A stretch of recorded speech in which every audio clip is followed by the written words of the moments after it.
피부에 커져 있는 혈관들이 구불구불하게 보일 때 이런 경우는 누가 봐도 너 하지정맥류네 라고 얘기를 하시거든요. 하지정맥류가 심하게 진행되면 피부 색깔이 검게 변하고 피부가 딱딱해지고 피부 궤양이 생기거나 진물이 나는 단계로 가기도 합니다.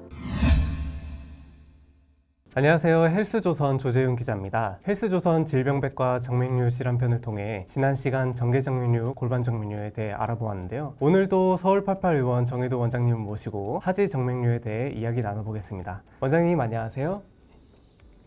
안녕하세요. 서울88의원 정혜도입니다.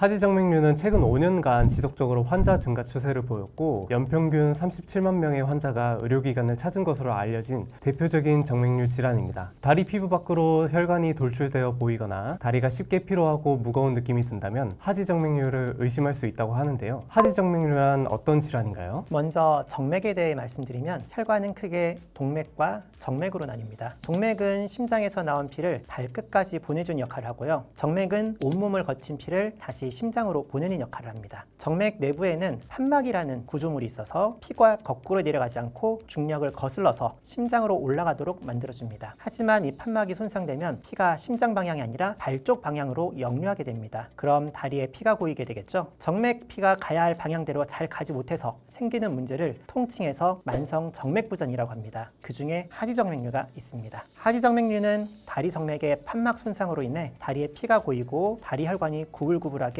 늘어난 상태를 말합니다. 네, 하지정맥류의 원인이 무엇인가요? 하지정맥류가 잘 생기는 사람이 있거나 아니면 주의가 필요한 대상이 있나요? 정맥피가 다리에서 중력을 거슬러서 심장으로 올라가야 된다고 말씀드렸는데요. 하지정맥류는 피의 역류를 막아주는 판막이 망가져서 생기게 됩니다. 판막이 망가진 이유는 다양합니다. 우선 노화가 있습니다. 나이가 들면서 판막도 기능이 떨어지게 되고요. 유전적인 영향도 큽니다. 또 여성 호르몬이 혈관을 느슨하게 만들기 때문에 여성에서 더 잘 생깁니다. 그래서 나이가 좀 있으신 중년의 여성에게 발생 빈도가 높습니다. 특히 임신했을 때는 호르몬 영향과 더불어서 자궁이 커지면서 혈관을 누르게 되기 때문에 하지정맥류가 잘 생깁니다. 비만도 영향이 있습니다. 또 오래 서 있거나 오래 앉아서 일하시는 분들은 혈액이 오랫동안 정체되기 때문에 하지정맥류가 잘 생길 수 있습니다. 네, 앞서 하지정맥류의 증상으로 많이 나타나는 게 다리 피부 표면의 혈관 돌출, 다리의 피로감과 무거움 등을 말씀드렸는데요. 하지정맥류를 의심할 수 있는 대표적인 시도, 더 자세하게 말씀 부탁드립니다. 다리 정맥에 피가 많이 몰려있기 때문에 다리가 무겁게 느껴질 수 있습니다. 다리에 쥐가 자주 나기도 하고 다리가 피곤하고 아프고 욱신거리고 가려울 수도 있습니다. 부종도 흔한 증상 중에 하나입니다. 이런 증상들이 아침보다 저녁에 더 심해집니다. 밤에 자는 동안에는 누워있으니까 중력을 이기고 서 있는 게 아니기 때문에 증상이 덜합니다. 그래서 자고 일어난 아침에는 증상이 덜했다가 하루 종일 서 있거나 앉아 있으면 다리에 피가 고이고 저녁이 될수록 증상이 심해지는 게 전형적입니다. 하지정맥류가 심하게 진행되면 피부 색깔이 검게 변하고 피부가 딱딱해지고 피부 궤양이 생기거나 진물이 나는 단계로 가기도 합니다. 증상은 각자 다 다른데 혈관이 심하게 튀어나와도 무증상일 수 있고요. 혈관이 튀어나오지 않았는데도 다리가 천근만근 무겁다는 분들도 계십니다. 다리가 무겁고 저리고 아프고 부종이 있다고 해서 모두 하지정맥류인 것은 아닙니다. 다리가 아프고 부종이 생기는 원인은 다양합니다. 따라서 정확한 검사를 통해서 왜 아픈 것인지 하지정맥류가 맞는지 정확히 감별하는 것이 중요합니다. 하지정맥류 증상이 의심된다면 빨리 병원을 찾는 게 중요한 것 같네요. 그럼 어떤 검사를 통해 진단을 하게 될까요? 혈관 초음파 검사로 진단이 가능합니다. 혈관 초음파로 혈관의 위치와 크기, 모양을 알 수 있고 정맥 내에 있는 피의 역류를 정확히 확인할 수 있습니다. 또 정맥류의 모양과 위치가 특이한 경우나 필요 시에는 혈관 주영술도 시행할 수 있습니다. 그럼 하지정맥류는 어떻게 치료하나요? 질환의 진행 상태 등에 따라 다양한 치료법이 있을 것 같은데 자세하게 설명 한번 부탁드립니다. 일상생활에 큰 불편이 없는 초기 단계에서는 약물 치료와 의료용 압박 스타킹으로 관리하면서 상태를 지켜볼 수 있습니다. 진행이 오래되지 않고 가느다란 실핏줄이 도드라진 경우에는 혈관 경화요법이라고 해서 주사기를 통해 혈관 안에 경화제를 넣어 혈관을 붙여서 치료하기도 합니다. 그리고 초음파상 정맥 내 역류가 있고 통증이나 부종 같은 증상이 있을 때 시행하는 치료들이 있습니다. 근본 원인이 되는 혈관을 치료하는 방법들입니다. 첫째는 1세대 치료법으로 피부를 절개해서 직접 혈관을 제거하는 정맥 발거술이 있습니다. 가장 오래된 근본 수술법입니다. 치료해야 될 혈관 직경이 아주 크거나 혈관이 많이 구불구불한 경우에 시행할 수 있습니다. 두 번째로 2세대 치료법은 열을 이용하는 방식입니다. 레이저 방식과 고주파 방식이 있는데요. 혈관에 가느다란 주사를 놓듯이 혈관을 타고 들어가게 되고요. 카테터가 혈관 안에서 열을 일으키게 됩니다. 혈관 안에서 열이 일어나면은 혈관 내막에 손상이 일어나게 되고 혈관이 자기 역할을 못하게 되면서 혈전이 차게 됩니다. 혈전이 차게 되면 가벼운 염증이 생겨나면서 혈관 어떻게 보면은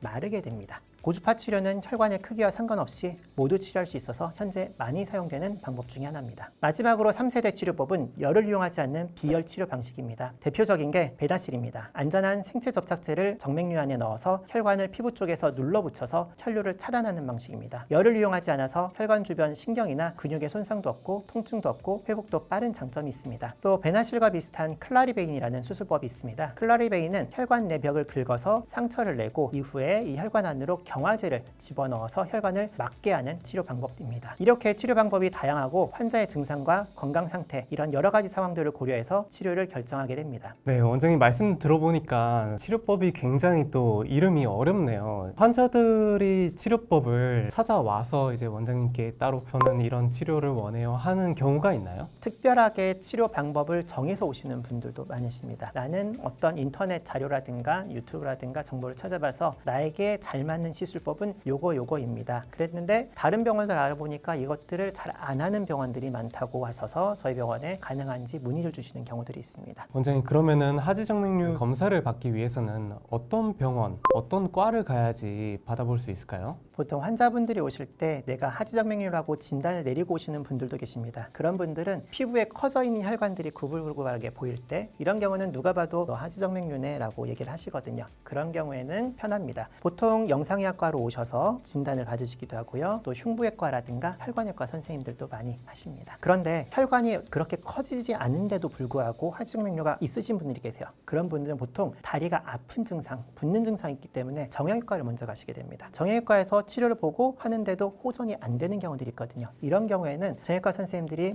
하지정맥류를 볼 수 있는 외과라든가 영상의학과 찾아가라는 조언을 주시고 듣고 오시는 분들이 계십니다. 그러면은 몸에 있는 정맥을 막거나 제거해도 괜찮을까요? 이 정맥혈이 막혀서 문제가 생기는 것은 아닌지 한번 말씀 부탁드리겠습니다. 다리의 정맥혈관은 크게 두 가지가 있습니다. 피부 바로 밑으로 보이는 복제정맥과 근육에 둘러싸여서 깊은 곳에 위치한 심부정맥입니다. 둘 중에 중요도를 따지면 심부정맥이 훨씬 더 중요합니다. 하지정맥류는 복제정맥이 늘어나서 돌출되어 보이는 질환입니다. 심부정맥이 건강하면 문제가 되는 복제정맥을 없애도 심부정맥이 충분히 일을 해주기 때문에 다리 혈류순환에 문제가 없습니다. 따라서 하지정맥류를 치료할 때 심부정맥 상태가 괜찮은지 확인한 후에 치료를 하게 됩니다. 네, 그렇다면은 하지정맥류가 있는 분들은 무조건 이와 같은 치료를 받아야 하나요? 하지정맥류가 있다고 무조건 치료를 해야 하는 것은 아닙니다. 그렇지만 일상생활에 지장을 줄 정도로 증상이 심하다든가 아프거나 하면 치료를 하는 게 맞겠습니다. 심한 단계의 하지정맥류는 피부 병변이 진행될 수 있기 때문에 치료를 권고하고 있습니다. 색소 침착, 피부 궤양 같은 피부 증상이 있다면 적극적으로 치료가 필요합니다. 그러면은 하지정맥류를 예방하고 초기 단계라면 더 악화되지 않도록 관리할 수 있는 방법은 어떤 게 있을까요? 앞서 말씀드린 것처럼 하지정맥류는 초기 단계에서는 약물 치료와 의료용 압박 스타킹으로 관리해 볼 수 있습니다. 예방도 마찬가지입니다. 현재는 하지정맥류가 없다 하더라도 너무 오래 서 있거나 너무 오래 앉아 있으면 피가 정체될 수 있기 때문에 피하는 게 좋습니다. 직업적으로 어쩔 수 없이 오래 서 있거나 오래 앉아 있어야 된다면 의료용 압박 스타킹을 처방받아서 일하시는 동안 착용하시는 것도 도움이 됩니다. 자주 걷는 게 좋고 발꿈치를 올렸다 내렸다는 까치발 운동도 좋습니다. 비만은 하지정맥류 발생의 위험 인자이기 때문에 체중을 줄이는 게 좋습니다. 또 몸에 너무 꽉 끼는 옷은 정맥 흐름에 방해를 주니 피해야 합니다. 압박 스타킹이랑 꽉 끼는 바지는 전혀 다릅니다. 압박 스타킹은 발과 발목에서부터 종아리를 균질하게 짜서 올려주는 것이고 꽉 끼는 바지는 종아리 중간 부분을 꽉 조이게 됩니다. 그 아랫부분에는 오히려 더 압력이 걸려서 하지정맥류가 악화될 수 있습니다. 또 부종이 있으신 분들은 잠잘 때나 누워있을 때 다리를 심장보다 높게 유지해주면 좋습니다. 혈류가 위쪽으로 올라갈 수 있는 상태가 되기 때문에 도움이 됩니다. 원장님 그러면은 압박 스타킹을 얼만큼 신어야지 효과가 있는 걸까요? 환자분들이 압박 스타킹 처방을 받은 이후에 항상 물어보십니다. 언제 얼마 동안 신어야 되냐고 여쭤보시는데 저는 보통 아침에 눈 뜨면 신으시고 주무시기 전에 벗으시고 또 주무실 때는 다리를 조금 더 올려서 주무시면 증상이 훨씬 더 완화된다고 말씀드립니다. 저 같은 경우도 하지정맥류가 없기는 하지만은 항상 서서 또는 앉아서 일하는 직업이기 때문에 출근하면은 압박 스타킹을 신고요. 퇴근할 때는 압박 스타킹을 벗게 됩니다. 네,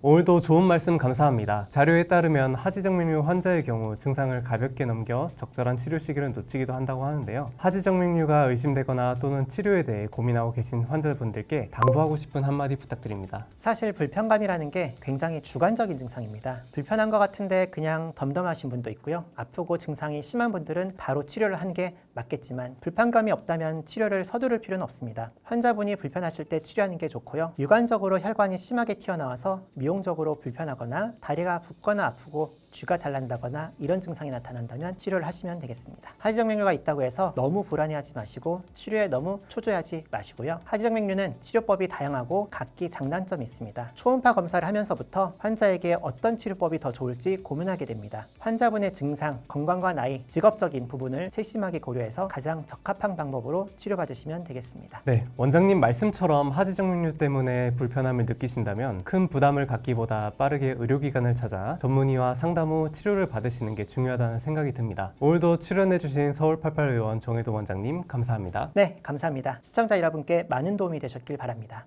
지금까지 헬스조선 질병백과 하지정맥류 편이었습니다. 시청해주신 여러분 감사합니다.